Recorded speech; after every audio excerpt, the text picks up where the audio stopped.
असल्यामुळे बाजारात सध्या मुबलक प्रमाणात मटार उपलब्ध आहे. तर हाच मटार वापरून मी दुपारच्या जेवणाला मस्तपैकी असा मेनू केलता. तर जास्त वेळ न वाया घालविता लगेचच आपण रेसिपीला सुरुवात करूयात. तर त्यासाठी काय करायचं, 1 वाटी ताजा मटार घ्यायचा आहे. सोबतच 1 वाटी तांदूळ देखील लागणार आहे. इथं तुम्ही तुमच्याकडे जो कुठला तांदूळ असेल ना तो तुम्ही घेऊ शकता.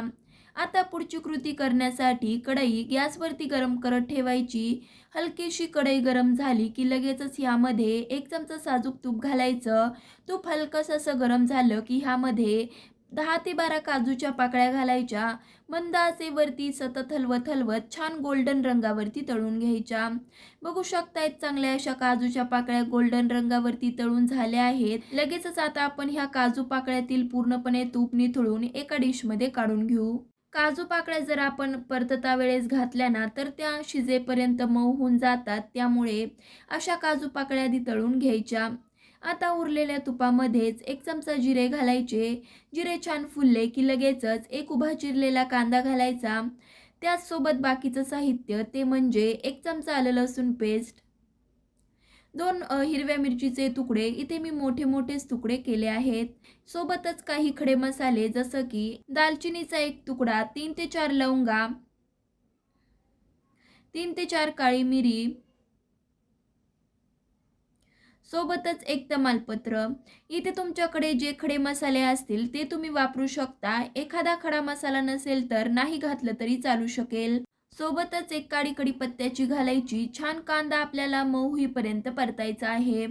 सतत हलवत हलवत इथे मी हा कांदा छानपैकी असा परतवून घेतला आहे. जास्त कांद्याचा रंग बदलला नाही, त्याचबरोबर मऊ देखील झाला आहे. आता आपण घेतलेला मटार आहे ना तो ह्यामध्ये घालायचा. तो देखील छानपैकी असं परतवून घ्यायचा आहे. जर आपण कांद्यासोबतच मटार घातला असता ना तर मटार ताजा असल्यामुळे तो उडू शकतो. त्यामुळे कांदा परतवून झाल्यावरतीच आपल्याला मटार परतवून घ्यायचा आहे. आता आपण 1 वाटी तांदूळ घेतला होता. त्यासाठी 5 वाटी आपलं साधं नॉर्मलच पाणी घालायचं. गरम वगैरे घालायची गरज नाही. सोबतच काही मसाले घालणार आहोत. त्यामध्ये 1 चमचा धनेपूड, 1 चमचा गोडा मसाला, चवीपुरतं मीठ घालायचं. पाण्याला छान उकळी आणायची. पाण्याला छान खळखळून अशी उकळी आली आहे. लगेचच ह्यामध्ये मगाशी घेतलेला तांदूळ स्वच्छ असा धुवायचा. पूर्णपणे पाणी निथळायचं. ह्यामध्ये घालायचं. पूर्ण छान असं तळापासून हलवायचं. नंतर 2 ते 3 मिनिटं असं शिजवून घेतलं की झाकण ठेवून 15 ते 20 मिनिटं छान असा भात शिजवायचा आहे. 15 ते 20 मिनिटानंतर बघू शकतायत 80% आपला भात शिजला आहे.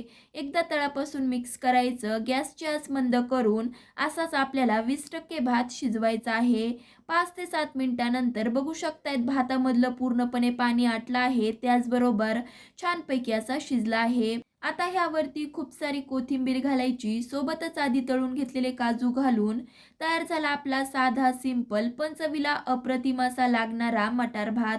मटार भात तर आपला तयार झाला, पण सोबत खाण्यासाठी काहीतरी चटणीचा प्रकार देखील हवा ना.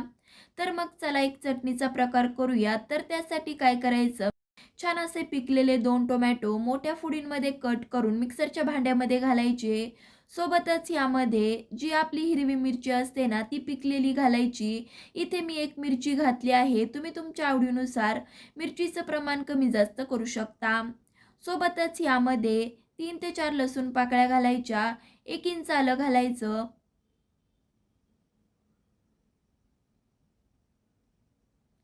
अर्धा चमचा जिरे घालायचे. चवीपुरतं मीठ घालायचं. 1 चमचा साखर घालायची आहे. इथं तुम्ही साखर देखील तुम्ही तुमच्या आवडीनुसार कमी जास्त करू शकता. एखादे टोमॅटो जर जास्त आंबट असतील तर जास्त घाला, कमी असतील तर कमी घाला. आता आपण इथे पाण्याचा वापर न करता बारीक अशी चटणी वाटून घेऊ. बघू शकतायत मस्तपैकी इथे आपली लाल पिकलेल्या टोमॅटोची चटणी तयार झाली आहे. ही चटपटीत अशी टोमॅटोची चटणी फ्रीजमध्ये 2 ते 3 दिवस टिकते. त्यामुळे मनात आलं की केव्हाही खाऊ शकता.